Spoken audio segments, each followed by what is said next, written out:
আপনাদের স্বাগত জানাই। প্রচুর মানুষের বুকে কফ জমে যায়, যখন তখন কফ জমে যায়, যখন তখন একটা ঘরঘরানি চালু হয়। সেই ঘরঘরানি চালু হয়, প্রোফাউজ কফ সৃষ্টি হয়, মুখ দিয়েও বেরোয়, নাক দিয়েও বেরোয়, লালা বেরোয়, অনেক সময় হাঁচিও হয়। এটাকে মূলত বলা হয় অ্যালার্জিক প্রোডাক্টিভ কফ। সবসময় কফ প্রোডাকশন হতে থাকে। এটা নিয়ে আজকে আমরা আলোচনা করতে চলেছি। আপনাদের স্বাগত জানাই। আমি doctor Naren Pandey, allergy asthma centre কলকাতার পক্ষ থেকে।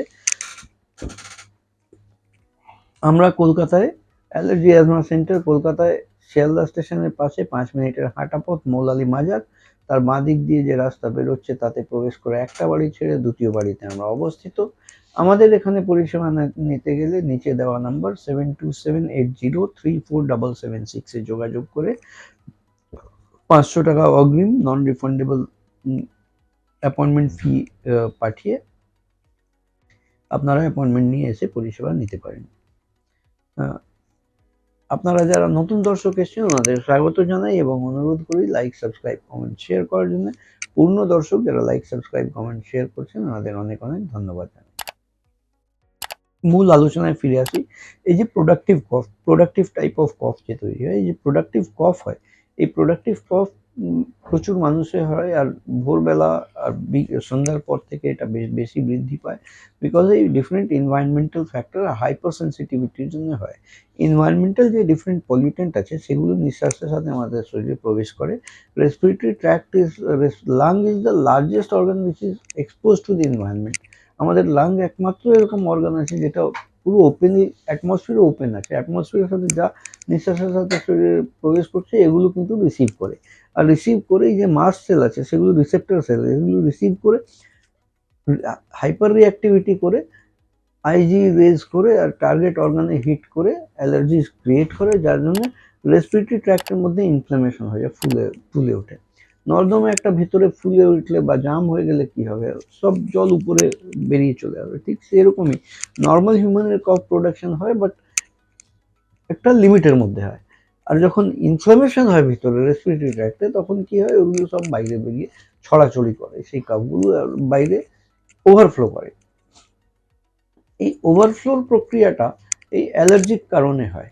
চিকিৎসার দিকে যদি দেখবেন তাহলে বেশিরভাগই অ্যান্টি অ্যালার্জিক ওষুধ বা অ্যান্টিহিস্টামিনের রোল আছে, ওগুলো নিলে পরে সাময়িক কম থাকে। তো অ্যালার্জি যখন বেসিক্যালি আছে, তো অ্যালার্জি খুঁজে বার করা, শনাক্ত করা খুব প্রয়োজন। এই শনাক্ত করার জন্য যেটা ওয়ার্ল্ড স্ট্যান্ডার্ডের যে টেস্টিং আছে অ্যালার্জি, সেটা হচ্ছে মডিফাইড স্কিন প্রিক টেস্ট। চামড়ার উপরে অ্যালার্জি টেস্ট করে চিহ্নিত করা কোন কোন জিনিস থেকে কত পরিমাণে অ্যালার্জি হচ্ছে।